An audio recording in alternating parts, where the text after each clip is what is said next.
Greg Dearsley is my name. I've got a number of hats that I wear, I guess. Primarily I've got my own consulting business, which I've had for 11 or 12 years, and I have been involved in the New Zealand Institute of Safety Management for probably 20 years, and currently am the president of INCHPO. INCHPO it's a bit of a mouthful really, the International Network of Safety and Health Professional Organisations. Another interesting bunch of words that we put together. It's an association of associations. So no individual is a member of INCHPO directly. Our members are associations, and by default their members are members of INCHPO. In the lead up, I guess, to my presidency, we were working on some pretty cool initiatives which I've been able to front in terms of their release. So certainly in 2017, probably the thing that stands out the most was representing NZISM and New Zealand, I guess, in the launch of INCHPO's Capability Framework. So the Capability Framework is just a document that details the capabilities, competencies, knowledge and skills of a health and safety professional across the potential career, so entry level through to executive director or whatever term might be used.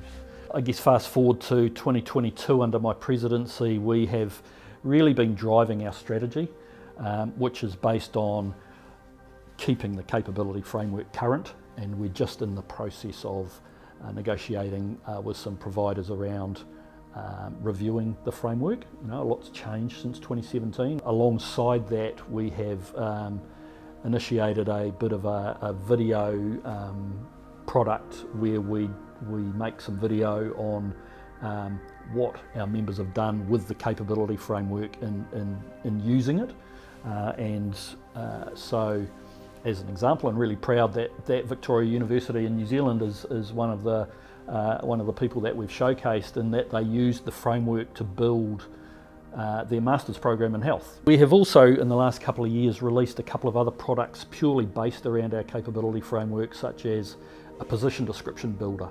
So whether you're a recruitment company or an employer, you can build a position description for whatever type of health and safety role that you're recruiting for, and the content's automatically filled with relevant content from the capability framework. So you've got a ready-made position description, and what we've also done is developed a bit of a self-assessment tool.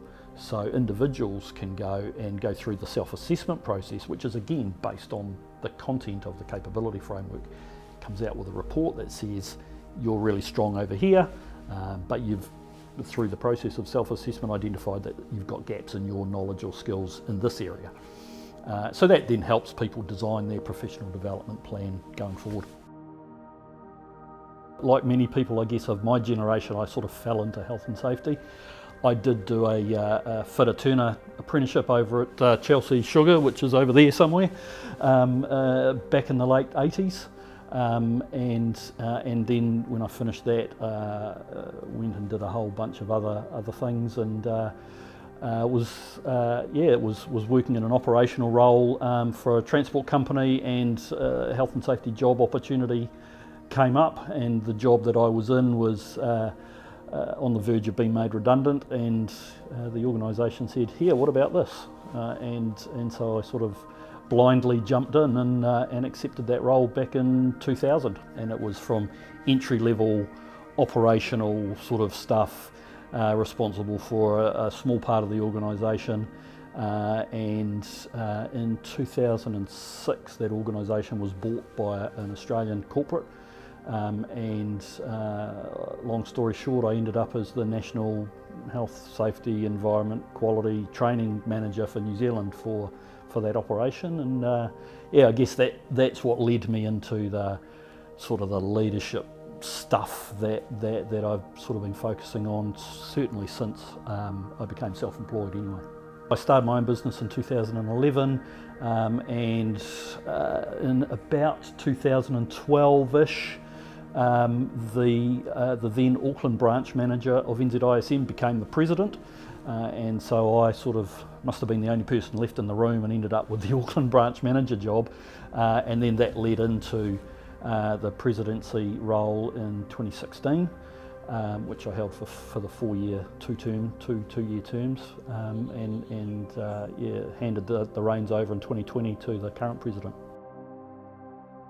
The education that I did in that space was effectively like an MBA, but it was more of a practical leadership program, and probably the best educational experience of my life. So part of the Leadership Masters was around Indigenous leadership, and as part of that we went and stayed at a marae and learnt about this concept of cultural intelligence, and when it came time to start designing my thesis, that had interested me, and we went down the path of designing the specific subject, and it was about the link between health and safety professionals and cultural intelligence, and how, in my view, that the two together would make a better health and safety person in terms of their engagement with the workforce. We've talked for a number of years about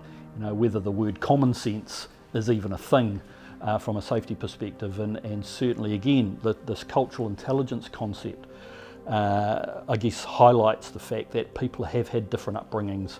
Things mean different things to other people depending on their upbringing, their experiences, how they learnt about work.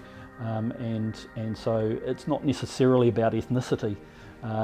Culture covers a whole range of things, whether it's organisational culture, ethnicity obviously is part of it, and all of those different aspects of diversity. I recall back to the day that the person that recruited me into the safety role introduced me to the senior leadership team of the organisation as his little policeman. That's, without a word of a lie, those were the words that we used, and that's what it was like back then. I think the safety people were the sort of clipboard carrying people that used to wander around and spy on people and make sure that they were doing things right. So I think that's changed a lot. Do I think it's gone? Probably not. But certainly nowhere near as ingrained as it was back in the early 2000s. I think there's still an element of fear by organisations around legislation and the regulator, that they're going to get pinged for doing something wrong if they don't have it in triplicate and signed, sealed and delivered. And I think there were some studies out of Australia recently that said that 60% of organisations' compliance activities were self-inflicted. There was no bearing to any legislative requirement. It was just something that maybe the organisation had sort of analysed the legal requirement and come up with this need to have this form or this procedure or whatever it might be. That whole term of safety clutter is something that has come into our vocabulary, and I think we do need to be careful that we're not throwing everything out, but certainly making sure that what we are developing is fit for purpose. We don't want to go down a path of saying, oh, we've had an incident, therefore we need to create another 5 different procedures to show how we manage that particular situation. We talk a lot about worker engagement. So I think as a health and safety person, getting to know what the workforce does, by spending time with them. I know a lot of people probably from a safety perspective probably should go out and do the work as well, and get to understand the issues associated with it. And that's all good stuff.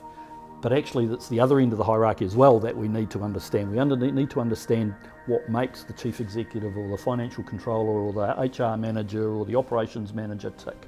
And because our role is about influencing, creating trust and persuading people to do the things that we think that they should be doing from a safety perspective. I guess we do see a lot of people coming into the sector from those other helping type professions, a lot of police, I don't know, fire people, a lot of nurses, and the like, and that's great, because it is about people, but balanced against the reality that businesses is in business to make money, and they just need to do that with an aspect of caring for their staff.